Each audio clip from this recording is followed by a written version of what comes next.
Xin kính chào toàn thể quý vị và các bạn trong khung giờ đọc truyện ngày hôm nay. Xin mời quý vị và các bạn cùng lắng nghe tiếp phần 6 của câu chuyện Bốc mộ trùng tang.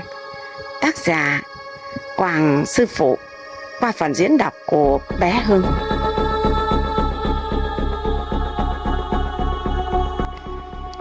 Giọng người kia trầm xuống.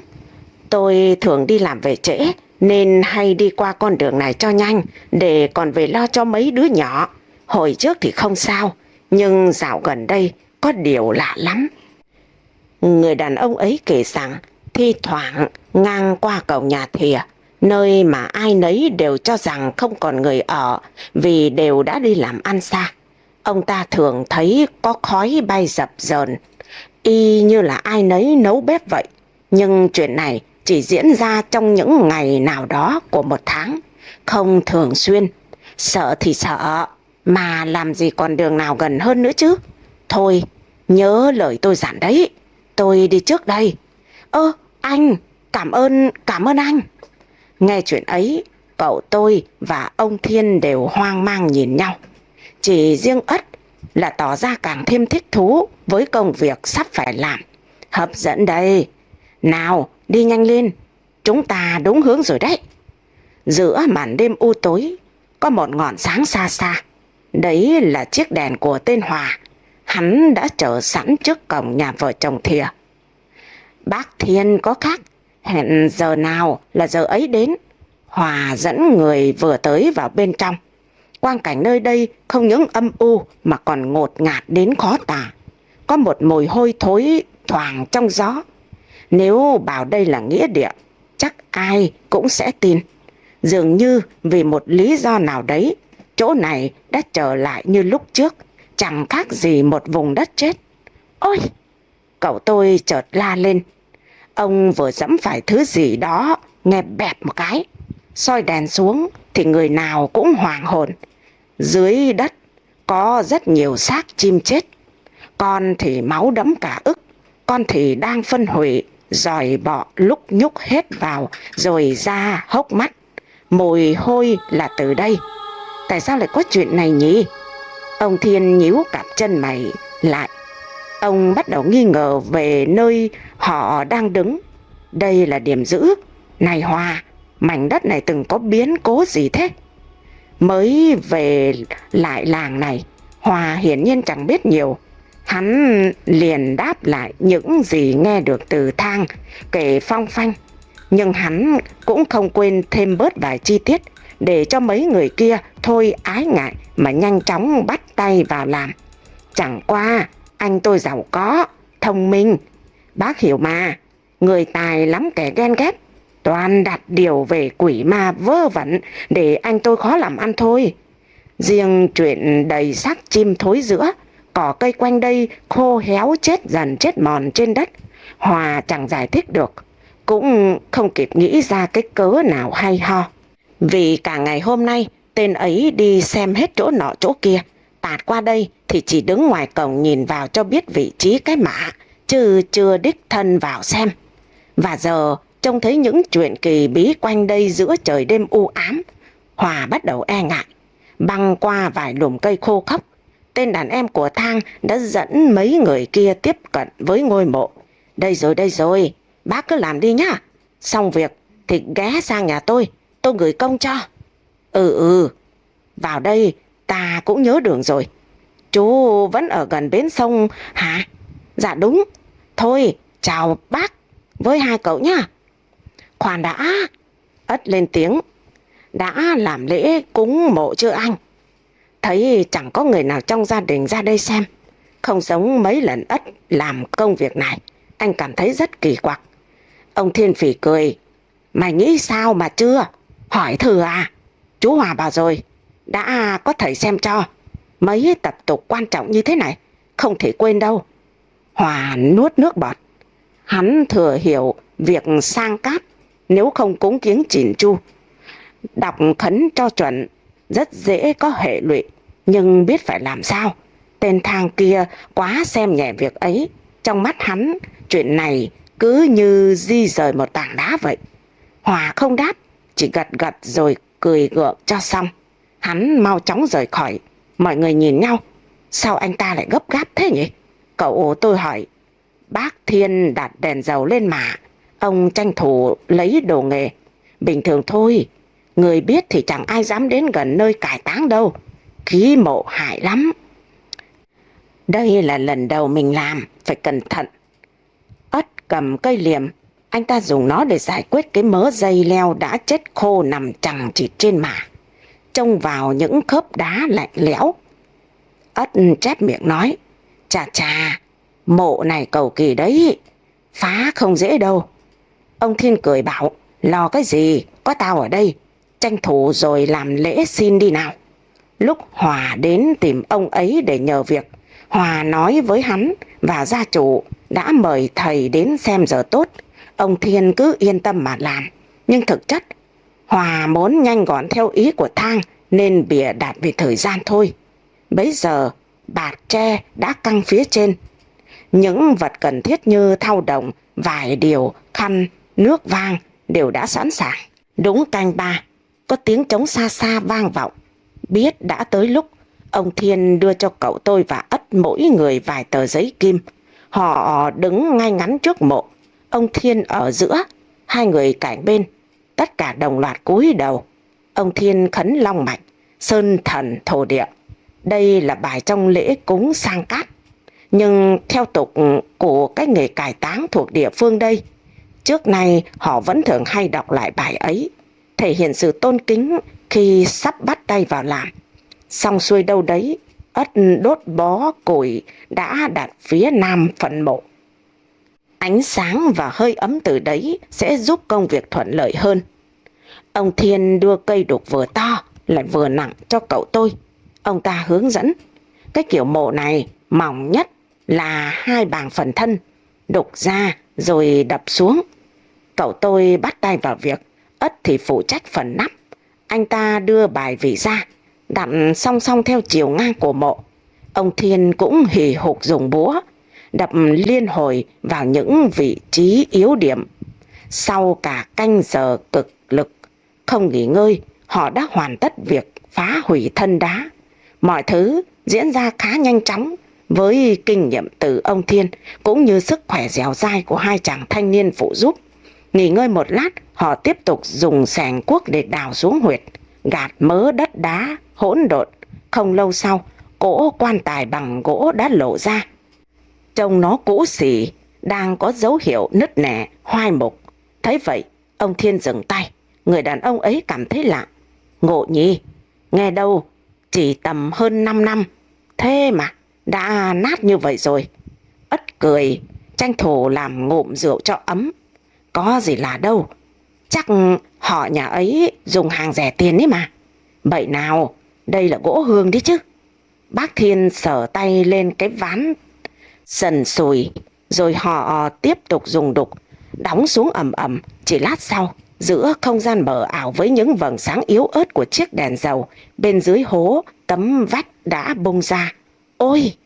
Cả 3 người cuống cuồng, đạp đất đạp cát, vội bò lên. Ai cũng bịt chặt mũi lại, mặt nhăn nhó đầy khó chịu. Cái mùi hôi thối đến phát mửa vừa bốc lên ở dưới huyệt, thật khiến người nào cũng kinh tởm đến buốt óc. Đây không phải là lần đầu ông Thiên ngửi thấy mùi thế này từ trong quan, nhưng nó đột ngột như vậy, thật khó mà xử trí kịp. Ông ta vội lấy dầu thơm ra, úp ngược lên khăn, rồi đưa cho cậu tôi và anh Ất để che mũi. Cả hai đều đang nôn thốc nôn tháo những gì đã ăn chiều qua. Chập sau, nhờ hương thơm nồng bám chặt vào khứu giác, lúc này mọi người đã có thể tiếp tục.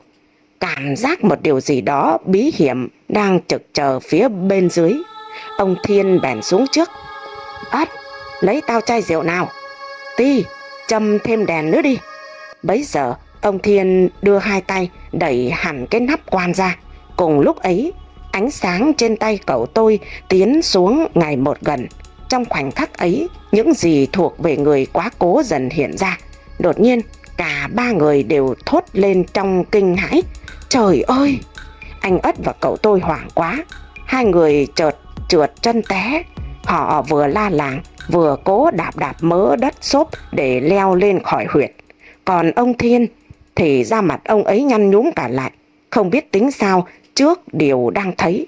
Bên trong quan, thay vì là áo quần đã co rút hay những vũng nước đen ngòm đọng quanh mà ông Thiên thường thấy, thì tại đây không phải vậy, mọi thứ hoàn toàn khác.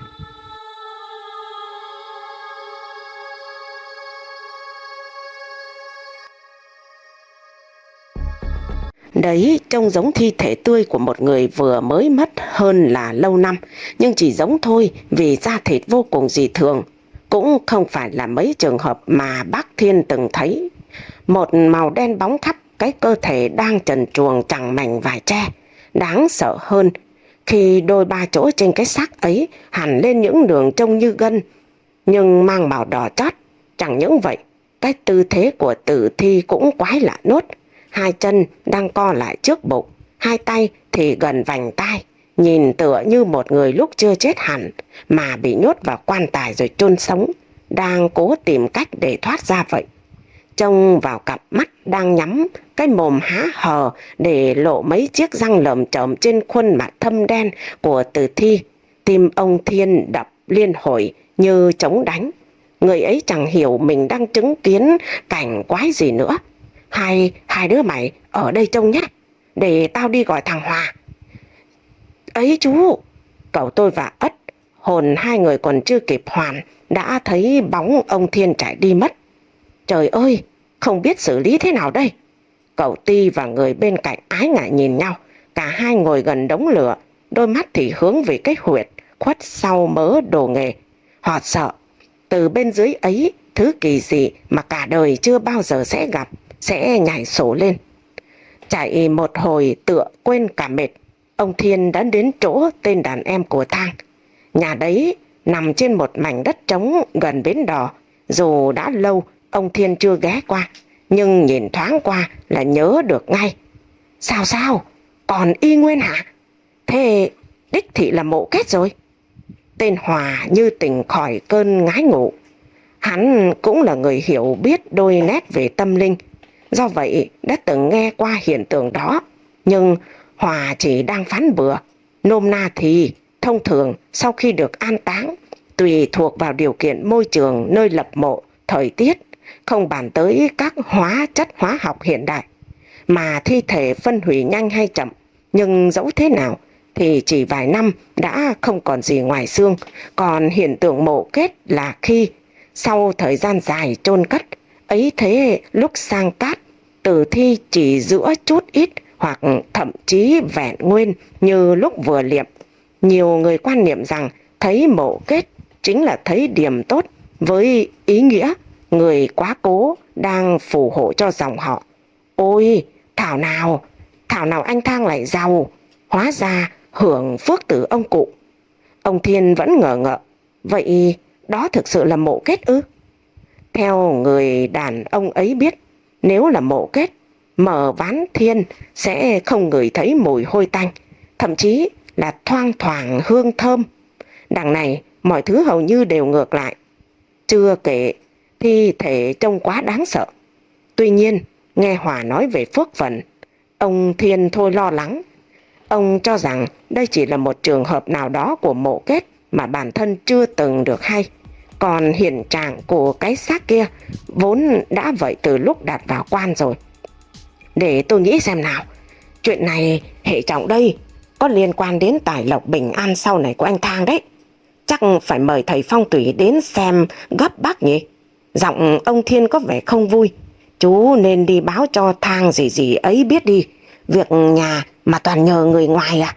Thật chẳng hiểu nổi ông ấy nữa. Đừng nhiệt tình quá, nếu xảy ra hậu họa thì phải lãnh trách nhiệm đấy. Nghe thế Hòa cảm thấy nào. À, bác nói cũng phải đấy, nhưng giờ khuya khoắt thế này. Trời ạ, đi mau lên. Hòa thừa biết Thang chỉ chú trọng đến mấy việc liên quan đến tâm linh, chẳng hề quan tâm hay lo lắng gì cả. Do vậy mới nhờ hắn giải quyết cái chuyện cải táng này ngay cả khi kẻ ấy là người ngoài. Vì lẽ đó Nếu muốn thuyết phục được Thang sẽ không hề dễ dàng gì, phải tận mắt trông thấy hắn mới chịu tin. Dù gì thì cũng tiện đường, tôi tò mò muốn xem thử mộ kết trông như thế nào bác ạ. Ha ha ha.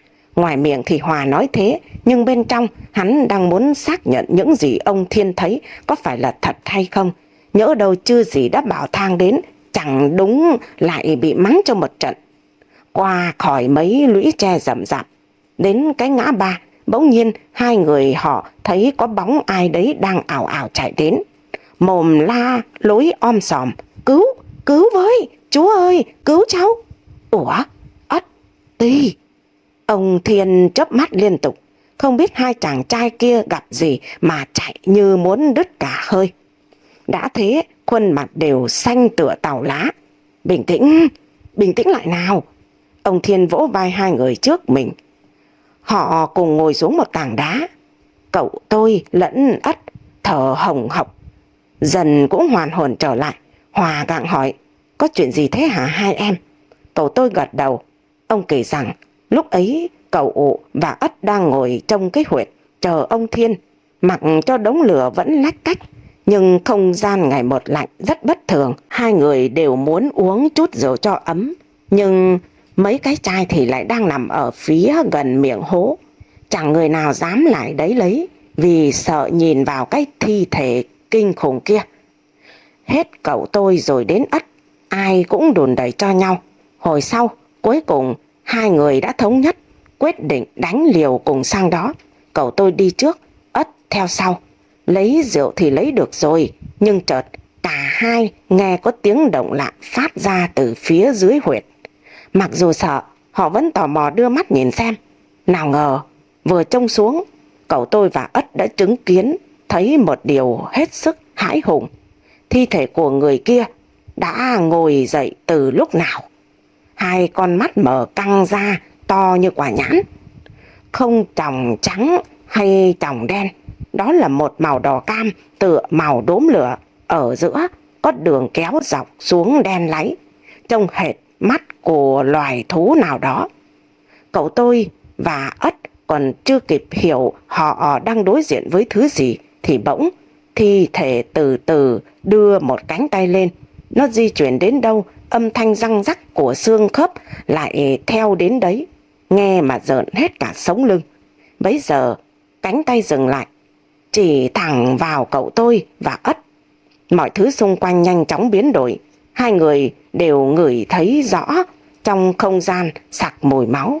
Chưa dừng lại ở đó, cái thi thể quái dị kia bắt đầu phát ra một âm thanh kéo dài đằng đẵng, quãng cao vút, khiến hai người dựng hết cả lông gáy.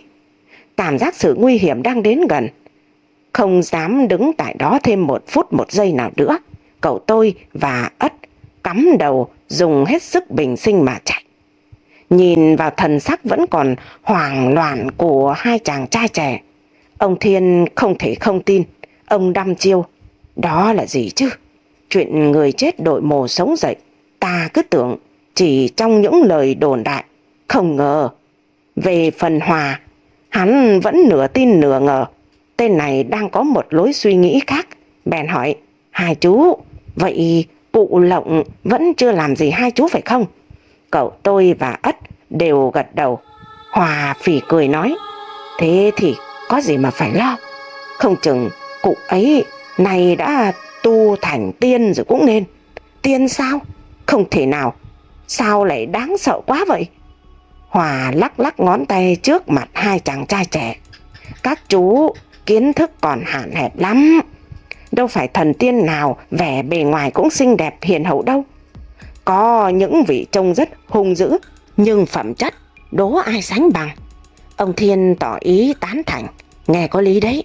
Hơn nữa, nếu đó là mộ kết thì hiển nhiên nhờ vào đức, người quá cố sẽ được sánh với các bậc trên trời. Đúng thế, chẳng có gì phải lo sợ cả. Cứ tới đấy xem, biết đâu thần tiên sẽ ban tài lộc cho chúng ta thì sao? Ha ha ha. Hòa cười thích chí, hắn cầm đèn lên rồi tiếp tục đi.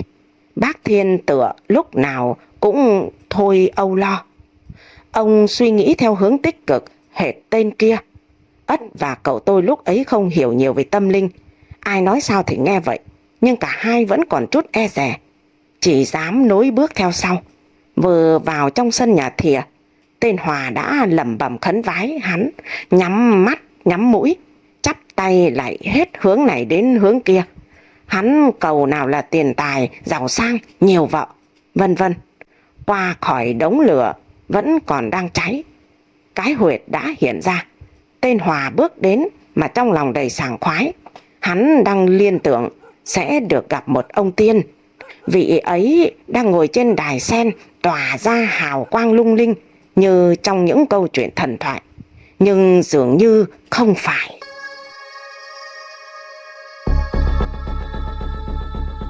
Hòa chẳng thấy gì ngoài một màu tăm tối đầy bí ẩn phía dưới hố chôn.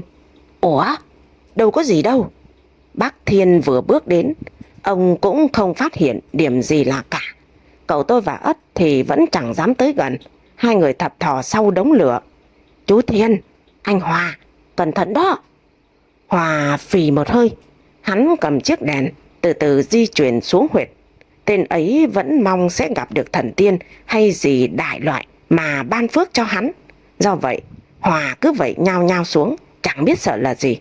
Khi ánh đèn loe loét hắt vào trong cỗ quan tài mục nát, cũng là lúc tên ấy há mồm. Hai cặp mắt hắn chớp chớp liên hồi. Thế này là sao? Bỗng Hòa lớn tiếng: Bác! Chuyện gì vậy? Hả? Điều lạ thường đã xảy ra. Ông Thiên không còn tin vào những thứ đang chứng kiến nữa. Bên trong quan lúc bấy giờ là cái áo nhăn nhúm, mấy vũng nước đen đang đọng ở mấy chỗ trũng, có cả vài đốt xương nâu nâu đang nhô lên. Nó hoàn toàn bình thường như những lần bốc mộ mà ông hay gặp khi mở nắp quan ra. Ủa, vậy là sao? Miệng Thiên lắp bắp. Tên Hòa khó chịu ra mặt. Mộ kết của bác đấy à? Không phải vậy, rõ ràng là...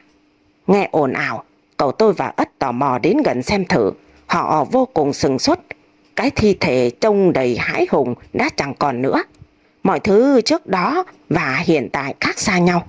Cậu tôi lẫn Ất và ông Thiên cứ ngỡ họ đang trải qua một giấc mơ hay ảo giác vậy. Ai nấy đều ngờ vực, bèn đưa tay vào trong quan để kiểm chứng. Tuy nhiên không một điều gì đặc biệt, chỉ là thi thể người đã phân hủy hoàn toàn, chẳng còn gì ngoài xương sầu. Hòa tức lắm, hắn hẳn học quay đầu bỏ đi. Bác liệu mà xong việc trước trời sáng của tôi đấy. Thật là mất thời gian quá. Mổ kết cái đếch gì? Tên ấy vừa đạp từng cú xuống đất, vừa chửi động cho đến khi đi khuất khỏi bờ rào. Ba người ở lại đều ngờ ngợ nhìn nhau. Họ cảm giác mơ hồ khó tả. Nhưng dẫu gì đi chăng nữa, bây giờ cũng không còn thứ khiến họ phải sợ sệt nữa. Thôi kệ đi, cứ lo mà làm đi. Ông Thiên lấy chai rượu đổ vào quan cho trôi bớt khí xấu. Sau đấy mấy mảnh vải thêm những phần xương lộ, ông đưa nó lên trước. Ất hỗ trợ cho Thiên. Anh ta dùng tay thọc sâu xuống quan, lùa qua lùa lại, tìm kiếm mấy màu rời rạc. Thi thoảng lại có cái mùi đặc trưng chẳng lẫn vào đâu được, mà chỉ khi làm công việc này mới ngửi thấy xì lên. Nó không quá hôi, nhưng tựa thấm sâu vào đường thở rồi đọng lại trong đó, vừa dùng mình lại vừa tẩm lợm. Tuy thế lần này Ất không phản ứng trước mùi ấy nhiều như những lần trước, bởi lẽ tâm trí anh vẫn còn đang bâng cua mớ cảm xúc khó diễn tả khi nắm trong tay mấy thứ cũng chẳng chắc nó có phải của một thi thể người bình thường hay không. Với sự hướng dẫn của ông Thiên, cậu tôi ngồi ở trên. Ông cẩn thận lau rửa hài cốt bằng nước vang. Ban đầu chạm vào xương sầu sần sùi lạnh ngắt, ông có hơi nhát tay, rồi dần cũng quen. Xong đến đâu cậu tôi đặt lên khăn sạch đến đấy. Không mất nhiều thời gian, khi bàn tay của ông Thiên và Ất đã nhăn nheo lại vì nước thấm vào, họ hoàn tất việc ít ai muốn làm nhất, mò tìm những thứ cần phải lấy khỏi quan. Lúc này Ất đặt cái tiểu xuống, lau sạch sẽ, rồi cho mấy đồng tiền cổ vào. Xong thì dùng giấy tráng kim để trải. Việc tiếp theo là của ông Thiên, cần phải có hiểu biết để xếp xương cốt vào tiểu sao cho đúng. Sau đó ông thêm một vài thứ vô cùng rồi xếp vải lại, coi như đã hoàn tất. Người ấy hạ nắp tiểu xuống, trải lên bằng một bảng vải gấm đỏ. Cuối cùng thì đặt trọn thứ ấy vào quách. Để cố định được nó một cách chắc chắn trong quách, ông Thiên còn chêm thêm khúc gỗ nhỏ. Những rãnh hay là khe thì đặt đá thạch anh. Ông ta dùng mấy tờ tiền dán lên cho đúng với tập tục. Sau đó nhẹ nhàng đậy nắp quách lại. Ất châm nguyên cả bó nhang vào đống lửa. Anh ta cắm chúng nơi lòng huyệt. Chẳng mấy chốc, khói hương trắng đục đã lan rộng cả không gian, huyền ảo đến lạ. Giờ thì xem như việc bốc mộ đã hoàn tất. Cả ba người lúc này đều ê ẩm hết cả tay chân. Người lạnh cóng, họ mỏi mệt nằm xuống bên đống lửa. Trong làn khói bay là đà, cả ba thiếp đi lúc nào chẳng hay.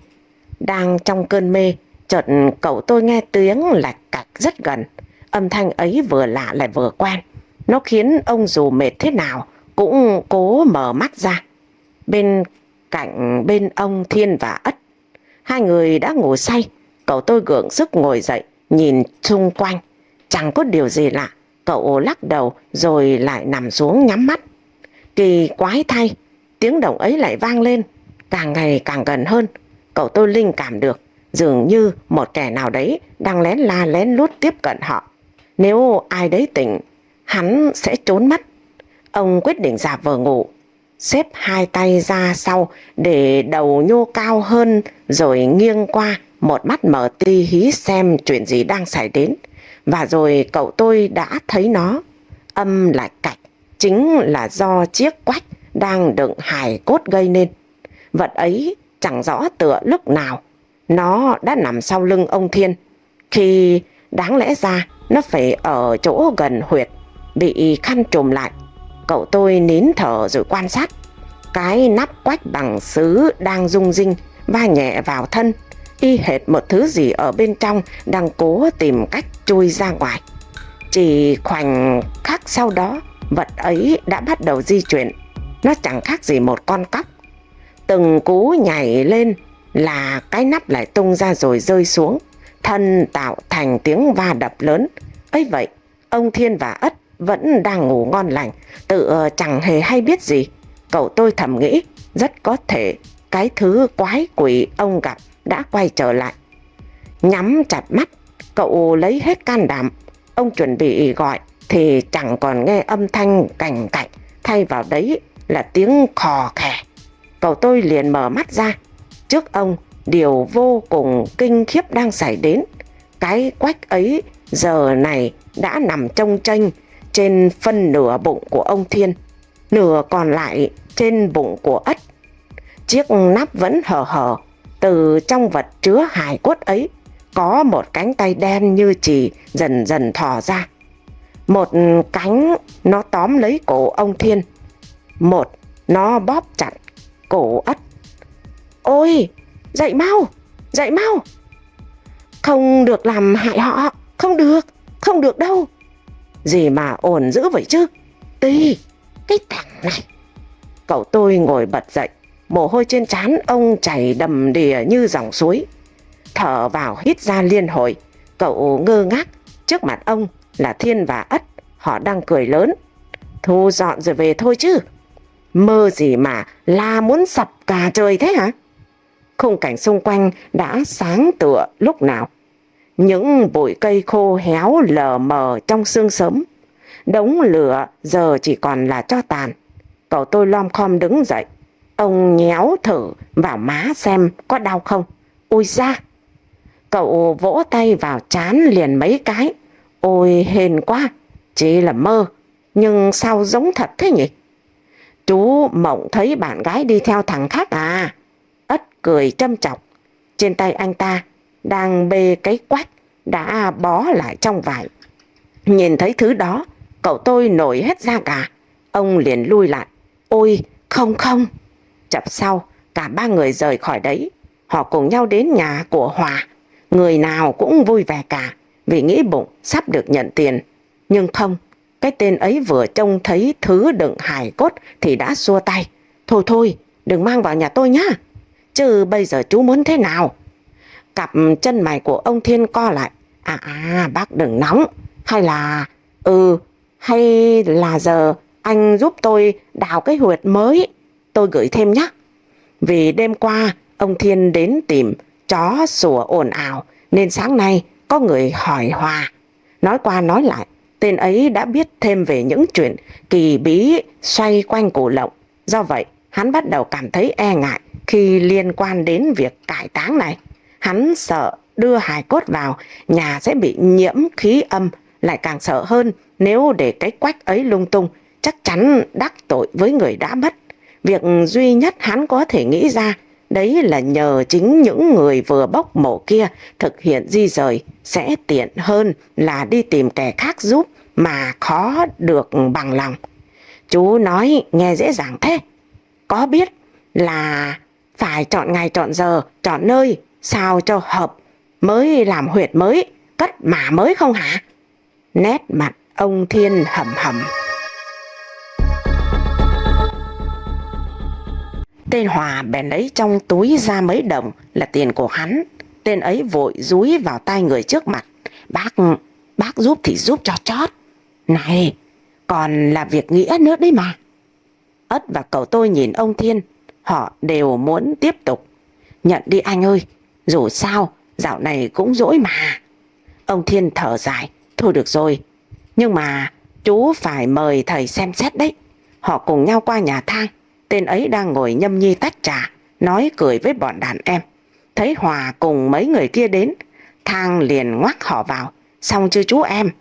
Dạ anh. Hòa vừa nói vừa chỉ về phía cậu tôi và hai ông đi cùng. Cái gì? Phiền phức thế à? Tên Thang đứng dậy, nhìn về phía cái phách ông Thiên đang cầm. Tao chỉ muốn rời nó đi càng sớm càng tốt, còn dẫn nước về trồng trọt nữa chứ. Hòa chẳng biết phải nói thêm lời nào. Trong mắt hắn, Thang là người hắn mang ơn, giúp hắn nhiều điều, còn sắp cùng làm ăn. Nhưng với cái cách lo chuyện cải táng mồ mả vô cùng tắc trách, giấu đi không cho ai trong họ hay, đấy lại còn là của đấng sinh thành. Hòa chỉ muốn quát lên chửi Thang là kẻ bất hiếu trăm đường. Không mời thầy bà gì hết, vơ và vơ vẩn. Chú làm sao hết hôm nay phải xong cho anh nhé. Dạ. Nhưng mà anh vào trong này với em một lát. Chập sau, Hòa quay ra. Trên tay hắn là một mảnh giấy. Đó là thứ mà Thang và Hòa vừa bàn luận rồi viết. Ghi trên thời gian, địa điểm cụ thể. Hòa am hiểu chút chút về phong thủy nên cũng quăng được vào mấy từ có vẻ thâm sâu. Hòa đành phải làm thứ này để qua mặt ông Thiên. Đây, tôi mới cùng anh ấy vào trong lấy đấy. Ra là hôm làm lễ cúng, thầy Pháp đã lo luôn cả việc rời mộ rồi. Ồ, cầm lấy mảnh giấy, ông Thiên không chút nghi ngờ. Giờ thân hôm nay à? Vậy còn sớm quá nhỉ? Tên Hòa cười nói. Giờ cũng đâu có gì làm phải không nào? Phiền bác với hai em đây. Chúng ta đi dọn cho xong mả và hòm cũ luôn. Trời chiều muộn, nhuộm màu úa vàng lên những cánh đồng xơ xác. Ở một nơi xa xôi, cách làng Minh Thị tận mấy ngày đường, có ông lão nọ đang di chuyển nhẹ tựa như mây. Khuôn mặt người này trông rất hung dữ, với cặp chân mày rậm đen hình đình sét, bộ râu dài đến tận ngực. Ông toát ra phong thái của bậc đạo hạnh cao siêu, nhưng lại mặc một bộ áo nâu mộc mạc, đeo chiếc túi nhiều mảnh chắp vá. Đó chính là Tư Phó, thầy Pháp từng vang danh khắp trốn, giờ lại chấp nhận sống ẩn dật nơi thôn nghèo, đóng vai một ông lang chữa bệnh cho dân gần như thầy tín vậy. Phải gọi là gần như, bởi lẽ Tư Phó vẫn theo đạo Pháp. Thời gian vừa rồi, ông ta ít ra khỏi nhà. Ông thường xuôi về phương Nam để giải quyết nhiều chuyện trong phái của mình, để hai cậu học trò là Phong và Khờ lo liệu cái hiệu thuốc, thích đóng thì đóng, thích mở thì mở. Ta về rồi đây. Tư phó vừa về đến trước cổng. Khờ đang ngồi đốn củi ở trong thấy thầy mình. Cậu ta mừng rỡ như đứa trẻ gặp mẹ đi chợ xa mới về. À, lão già, lão già. Phong ở bên trong, anh còn đang lén lút học cách dùng mấy món bảo vật của Tư phó.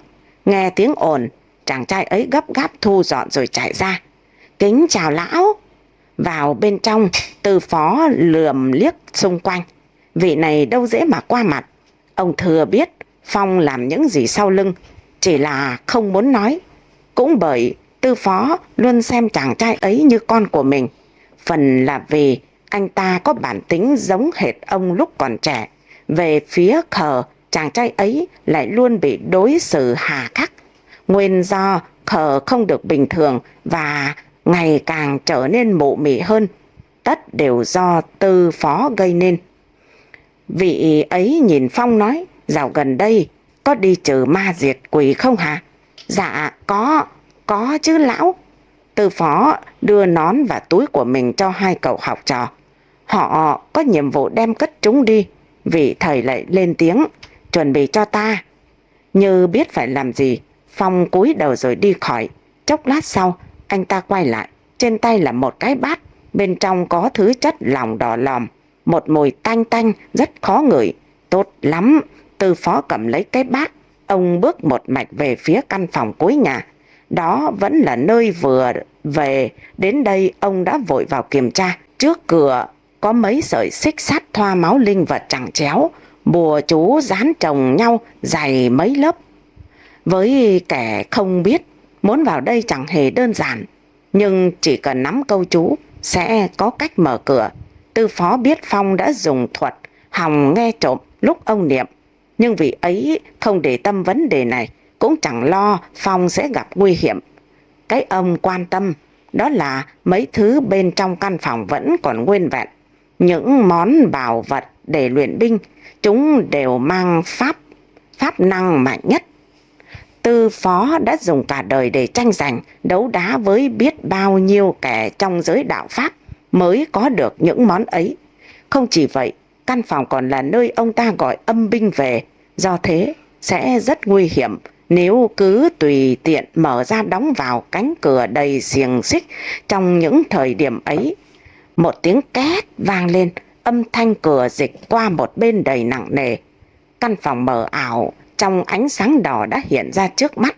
Tư phó bước vào, ông liếc nhìn xung quanh. Chỉ đúng một lần vị thầy đã tỏ những thứ trong này từng xê dịch hay chưa, kiểm tra xem như hoàn tất. Tư phó ngồi xuống một vật tương tự cái bồ đoàn. Ông ta cầm bát lên, hất thứ chất lỏng thành vòng tròn xung quanh mình. Ánh sáng đỏ kỳ lạ quanh căn phòng bỗng chốc đã mờ đi. Những khoảng tối hình thù dị dạng ngày một bao trùm rộng hơn. Tư phó nhanh tay lấy thanh tre gần đó. Ông chống xuống như có nguồn năng lượng đầy kỳ bí được truyền vào.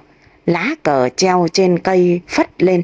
Việc tư phó đang làm được gọi là triệu binh. Sau một thời gian vắng nhà, ông cần phải xem xét quân hiện tại của mình đã luyện đến đâu, cũng như nghe những mong muốn của họ mà đáp ứng. Đây không phải đoàn quân duy nhất của tư phó. Do vậy, bất cứ khi nào được, thì vị thầy đều phải làm việc này, và sẽ dễ dàng hơn khi chính tại căn phòng đây. Chỉ một chập sau, nơi những vũng nước đỏ, vị thầy đã tạt xuống. Những cái bóng đen dần dần trồi lên. Trong lúc này, tại làng Minh Thị, khi ấy cậu tôi, ông Thiên và Ất vừa hoàn tất việc chôn cất. Địa điểm tiến hành là một cánh đồng hoang gần bìa rừng. Họ chỉ theo tờ giấy và hướng dẫn của Hòa mà làm, còn ngỡ nơi đây thuộc về phần đất của tên Thang. Khi này, người nào cũng uể oải. Trong cảnh chiều nhá nhem, họ vác cây cuốc cây xẻng ra về. Ông Thiên càu nhàu: "Này, Hòa mà nhờ thêm gì nữa? Tao không giúp nữa đâu, đuối sức quá rồi." Ất đồng tình: "Giờ chỉ muốn về nhà ngủ một giấc thôi." Ấy mà không biết khi nào xây mộ mới anh nhỉ? Cái đó thì lại phải mời thầy đến xem ngày giờ tốt trước, sau mới gọi thợ tới làm chứ. Mà chú tò mò cái đó làm gì vậy? Không lẽ còn tính xin một chân phụ à? Ất lắc đầu liên hồi. Không không, em oải làm cho mấy người này lắm rồi. Chỉ là tấm bia mình cố định đã chắc. Nhưng sao ban nãy em cứ nghe có tiếng gì ấy, giống như là có vật đang bị nứt ra vậy. Ông Thiên vuốt cằm suy nghĩ. Có á? Hay là do tao không để ý nhỉ? Bấy giờ cậu tôi bất giác ngoái đầu nhìn lại. Nơi gò mộ lạnh tanh đã cách xa họ gần một đoạn khá dài. Trong khung cảnh dần chìm vào bóng đêm, cậu tôi thấy có một thứ hay một con vật đang nằm cuộn trên bia đá. Ôi, nhìn kìa, nhìn kìa. Ông Thiên và Ất liền xoay đầu lại. Kỳ lạ thay, thứ cậu tôi vừa thấy đã biến đâu mất. Cái gì thế chú? Đang tỉnh mà vẫn ngủ mơ được hả Ti? Ông Thiên trêu chọc, nhưng chỉ khoảnh khắc sau đó, tiếng cười của người ấy tắt lịm. Cái bia đá rung chuyển, một thứ nước đen chẳng biết từ đâu chảy dài xuống vật ấy. Nó dần phủ lấp hết những gì được khắc về người mất. Trong chớp mắt, cái bia đã đổ sập xuống, mớ đất chung quanh văng lên một tiếng ầm. Chạy, chạy đi! Cậu tôi kéo tay Ất và ông Thiên. Họ vừa la làng vừa lao khỏi cánh đồng dưới vùng trời đã tối mịt. Một tiếng choang. Ngay lúc đấy, tại căn phòng kỳ bí của thầy tư phó, một món bảo vật bất chợt vỡ tan tành.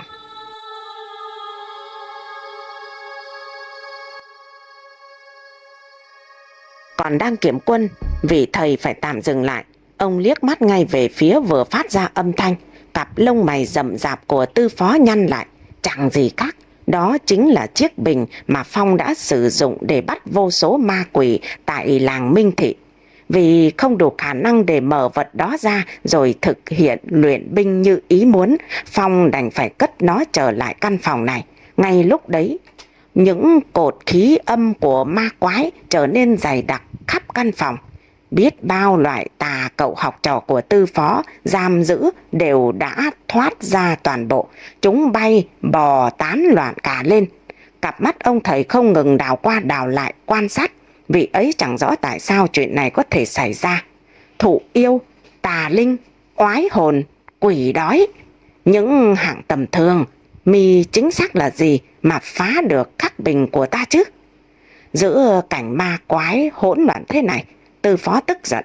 Rồi, ta không cần biết mi nữa, ta sẽ giết sạch. Vị thầy thu ngọn cờ để gọi quân về. Ông úp hai bàn tay rồi đập mạnh xuống nền. Tức khắc, vô số tấm giấy tỏa đủ loại ánh sáng xanh đỏ trồi ra trên vách trên trần. Dưới sàn nhà cũng đầy ắp. Chúng tỏa những vầng sáng đầy mãnh liệt, đến đâu ma quỷ gào khóc tan biến đến đấy. Tư phó cười phì. Đâu cần ta phải dùng thuật chứ. Khi những tiếng thét la trong không gian đã nhỏ dần, các tấm giấy bất chợt yếu đi. Chúng không còn phát ra ánh sáng như ban đầu nữa. Đột nhiên, vô số âm thanh doạt chẳng ngừng vang lên. Tất cả tấm lưới với đầy hình thù quái dị đều đang bị rách tung ra, rơi đà đà xuống. Tư phó trừng mắt. Ông không thể tin trận bùa yểm trong phòng đã bị phá hủy hoàn toàn. Vị ấy đăm đăm cặp mắt về đằng trước. Sao có thể? Một oán hồn sao? Bóng hình ấy lúc ẩn lúc hiện nơi góc cột. Một người phụ nữ có mái tóc dài thướt tha, khuôn mặt hiền lành. Sâu trong đôi mắt ẩn khuất muôn nỗi sầu bi.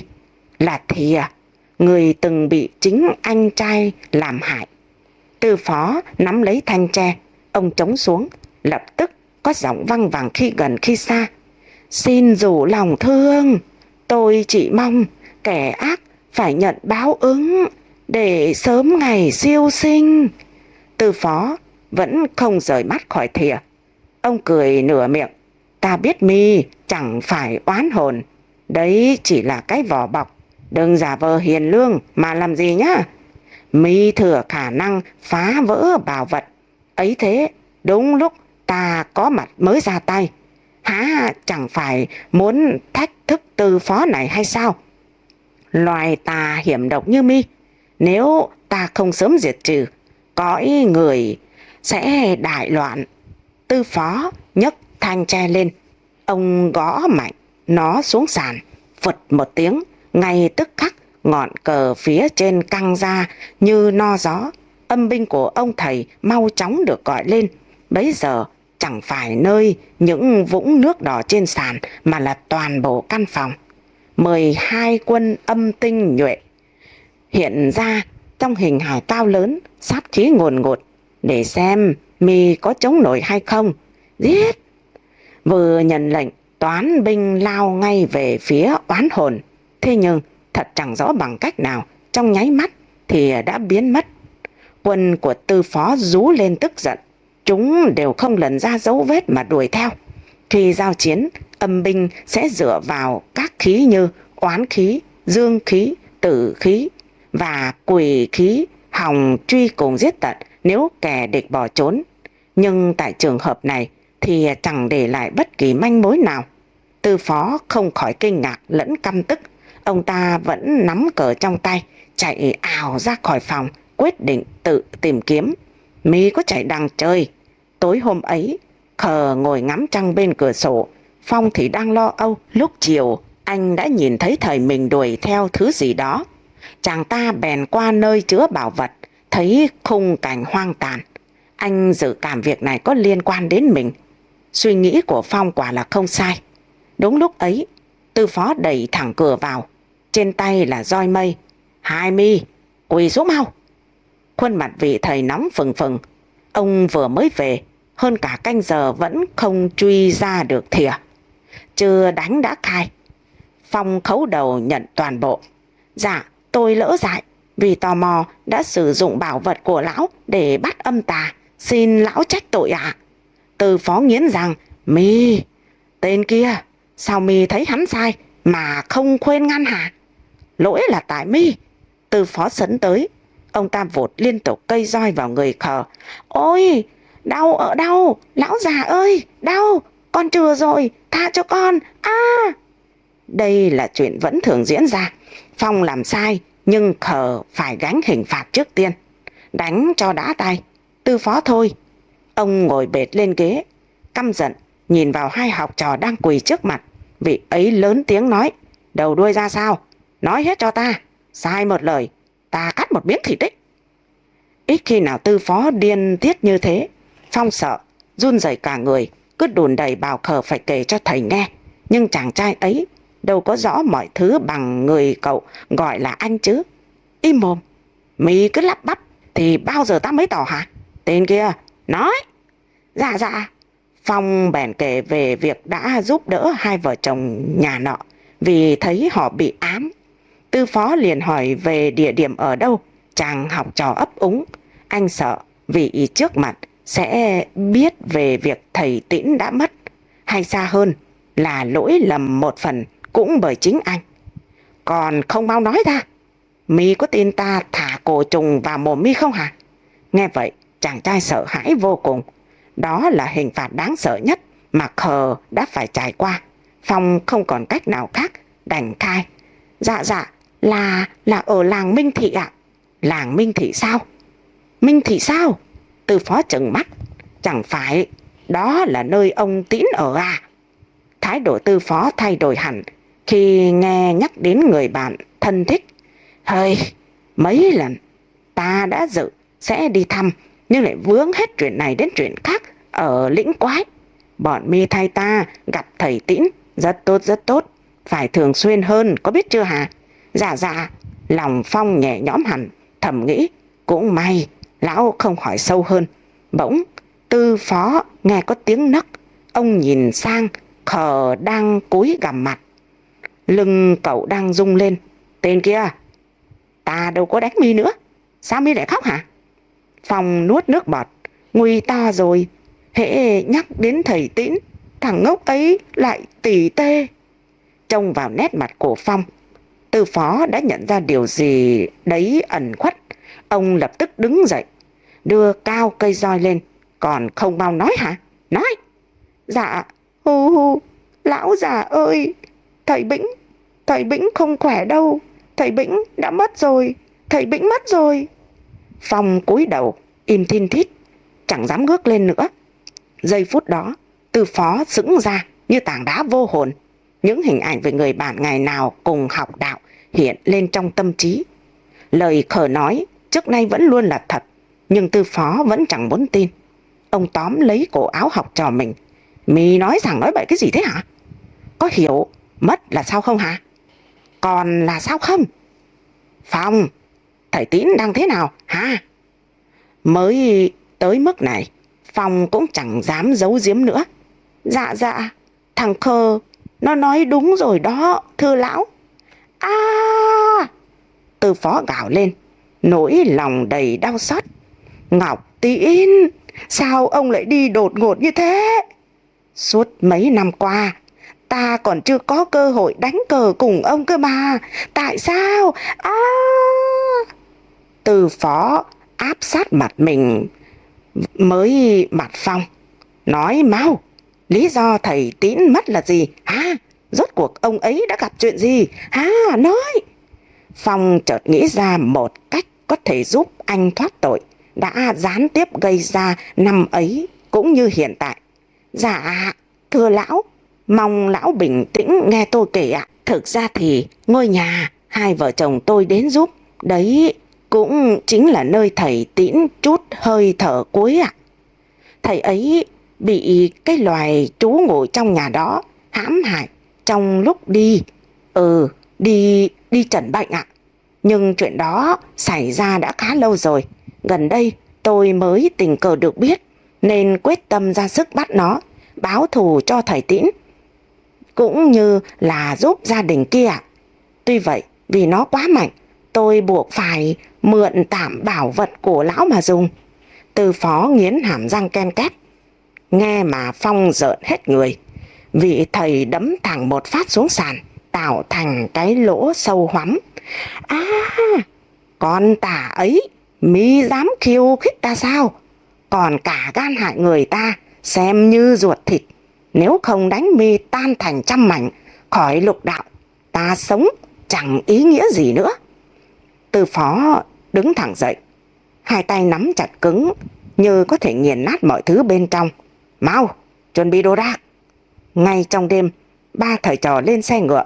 Tư Phó chắc chắn loài ông đang muốn diệt trừ đã quay về nơi trú ngụ của nó tại làng Minh Thị.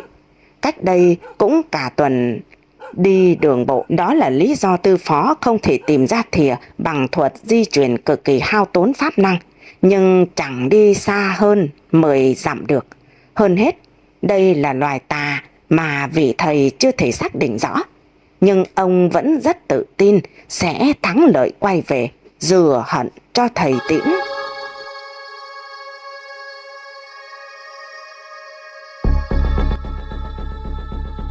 Sáng hôm ấy, từ sớm ngoài trời mưa xa, mấy thợ mấy phụ làm việc cho Thang đều đang trú trong chòi bên ruộng ông Đậm. Riêng hắn, tên ấy mới ngủ dậy, tranh thủ xách ô đi xem để còn chỉ tay 5 ngón. Nhưng cơn mưa ngày càng lớn hơn, gió thổi đến nỗi bay cả vật Thang cầm trên tay.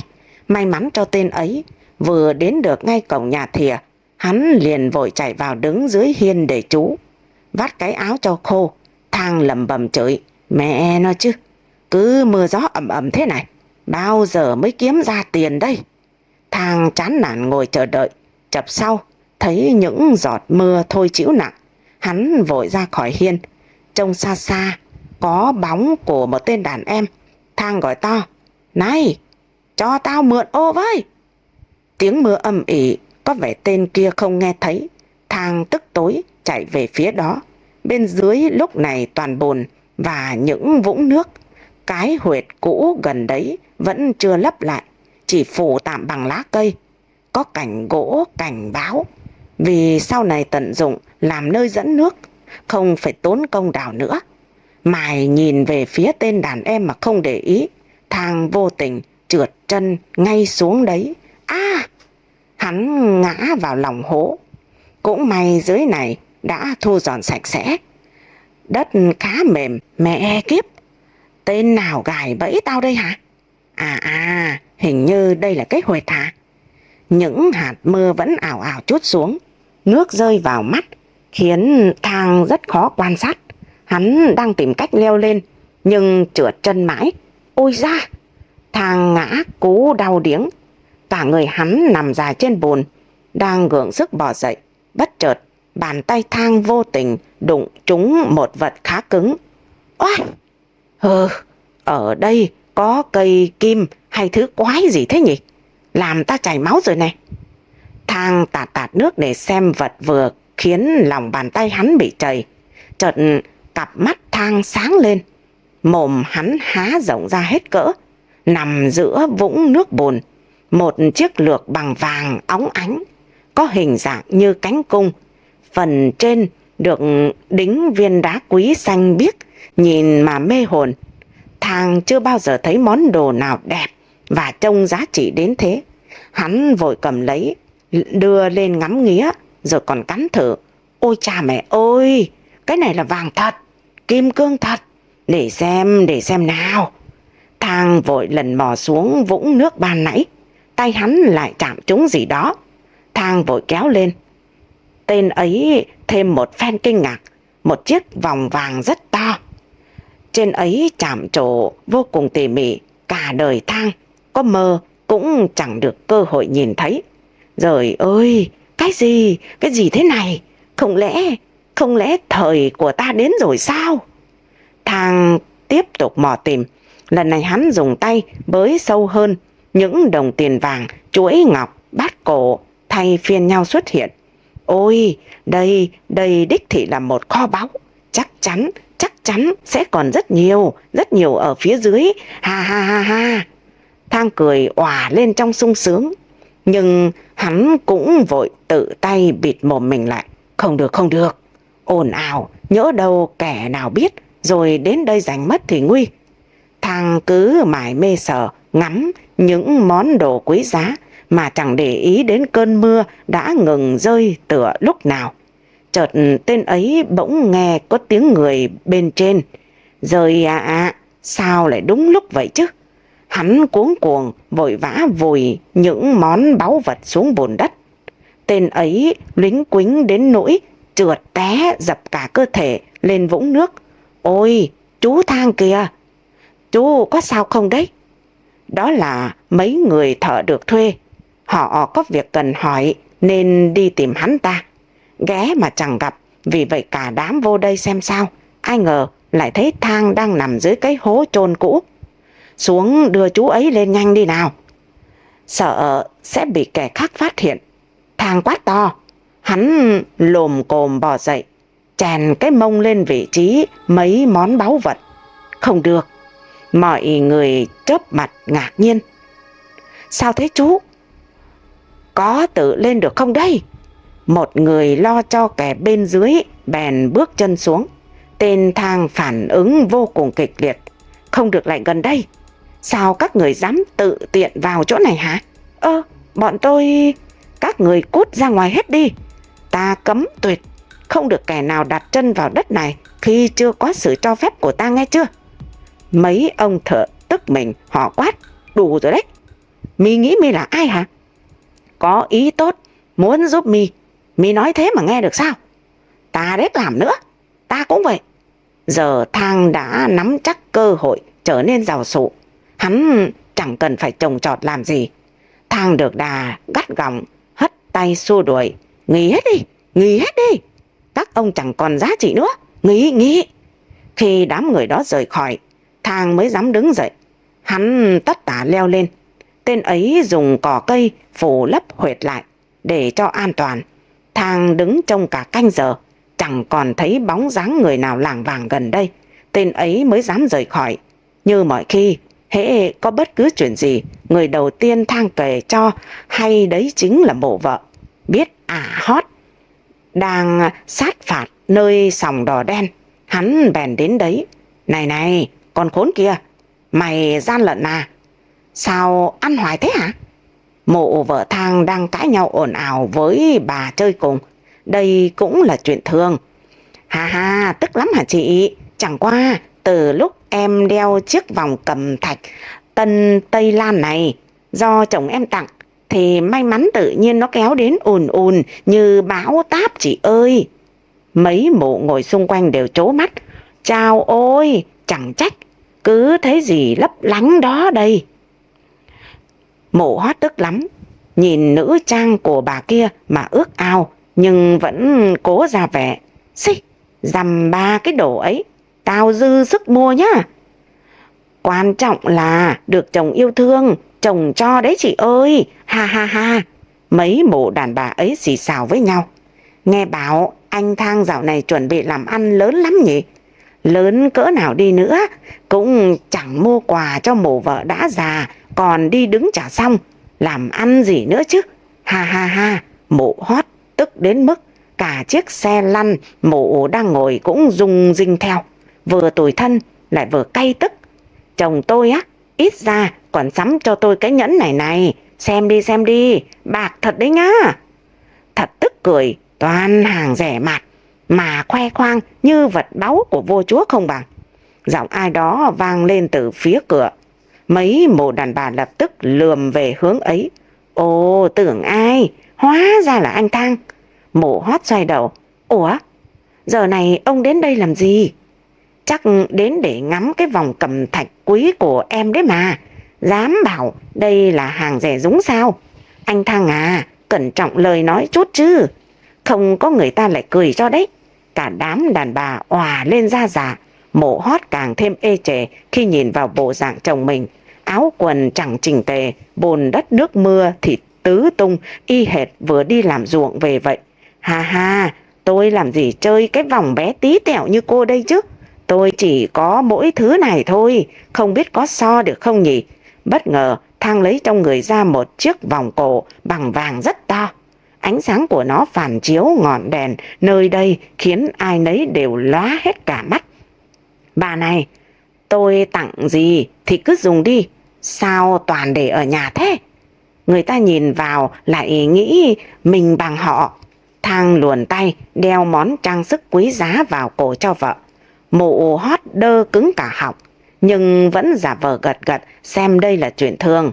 Thực tế thì mụ chẳng thể tin sẽ có ngày chồng mình cho một món quà mà nó lại đẹp, lại sang tới thế. Mấy đàn bà khi nãy phô trương giờ chỉ biết nuốt nước dãi, nhìn vào vật lóng lánh nơi cổ mụ Hót. Ra đây, ra đây.